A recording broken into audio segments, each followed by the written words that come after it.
Halo semuanya, balik lagi sama gue Citra. Jadi hari ini gue mau cerita pengalaman gue waktu pulang dari nikahan di Balikpapan. Rumah gue itu ada di daerah Tanah Grogot, Kalimantan Timur. Nah, perjalanan dari Balikpapan ke Grogot itu sekitar 5 jam lewat jalur darat dan laut. Waktu itu tuh keadaannya udah malam sekitar jam 10-an lah. Nah, untuk jalur daratnya itu menembus hutan gitu. Kalau kalian misalnya pernah nonton film Twilight, nah kayak gitulah gambaran hutan-hutannya. Pohonnya tuh gede-gede sama tinggi-tinggi gitu. Awalnya sih kita jalan biasa aja, tapi tiba-tiba nyokap gue kaget banget kan, karena badannya basah kuyup, kayak ada yang nyiram air dari luar, padahal jelas-jelas jendela mobil tuh ditutup. Lagian siapa juga kan orang di tengah hutan malam-malam nyiram air, ngapain juga kan? Di situ tuh kita mulai ngerasa aneh sih, tapi gue di situ masih berusaha untuk tetap positive thinking. Di tengah perjalanan, tiba-tiba ada pohon gede banget yang tumbang. Mulai deh tuh gue sekeluarga tegang. Karena takut aja kan kalau misalnya pohonnya tumbang terus nimpa mobil kita. Dan yang anehnya tuh, tumbangnya tuh ngebentuk kayak zigzag gitu. Sebelah kanan, terus sebelah kiri, gitu-gitu terus lah pokoknya. Sampai bokap gue berusaha hati-hati banget lah menghindar supaya gak ketimpa pohon kan. Nah sebelumnya tuh, gue sepanjang perjalanan gak ngeliat ada rumah samsek di hutan itu. Tapi tiba-tiba ada rumah di tengah hutan setiap habis pohonnya jatuh. Itu kan aneh banget sih. Rumahnya tuh kayak rumah kayu gitulah, dan kayaknya tuh sih kayak nggak ada penghuninya gitu. Abis tuh mendadak hujan deres sekitar setengah jam perjalanan.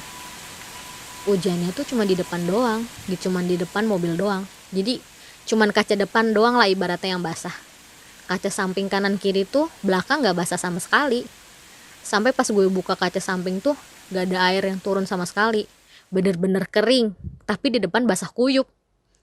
Ya udah, di situ tuh gue kayak cuman bisa istighfar aja gitu berkali-kali. Gue cuman pengen yang penting perjalanan ini lancar.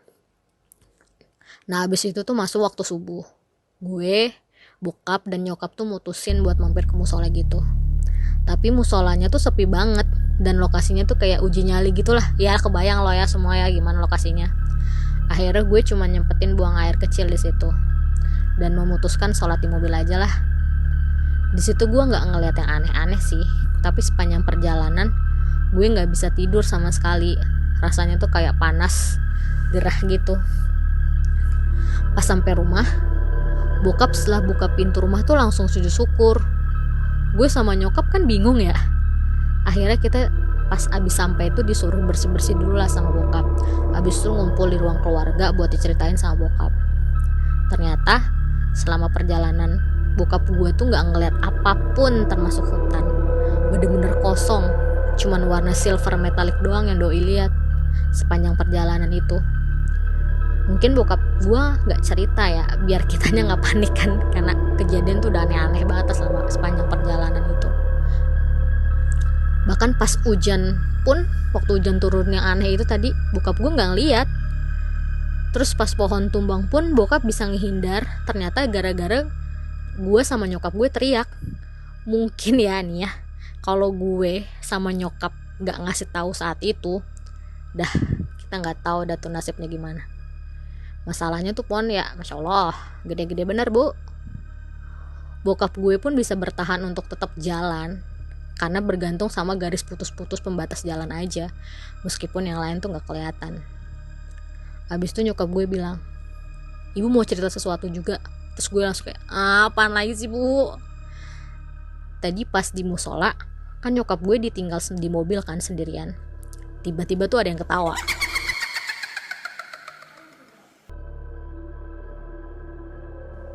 Cuman karena nyokap gue lagi ngantuk banget, beliau tuh cuman kayak, apaan sih lo elah, berisik banget. Abis itu suaranya tuh kehilang gitu, hilang lah pokoknya tiba-tiba.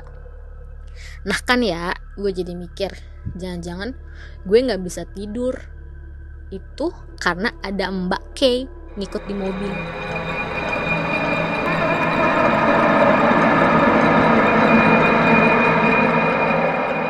Nah di situ juga gue baru sadar, ternyata perjalanan kok jadi selama itu, padahal kan harusnya cuma 3 jaman aja.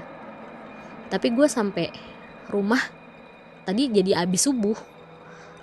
Jujur gue nggak tahu ya, ini entah gue sama sekeluarga disasarin atau gimana, gue nggak ngerti dah. Ya setidaknya gue bersyukur, alhamdulillah lah gue sekeluarga masih selamat sampai rumah. Intinya kemanapun kita pergi harus banyak-banyak berdoa dan hati-hati, karena kan kita nggak pernah tahu kan ya apa yang akan terjadi di perjalanan itu. Oke, segini dulu cerita dari gue. Next insya Allah gue akan share lagi pengalaman gue yang lain. Stay tune terus ya di Etalk. Bye.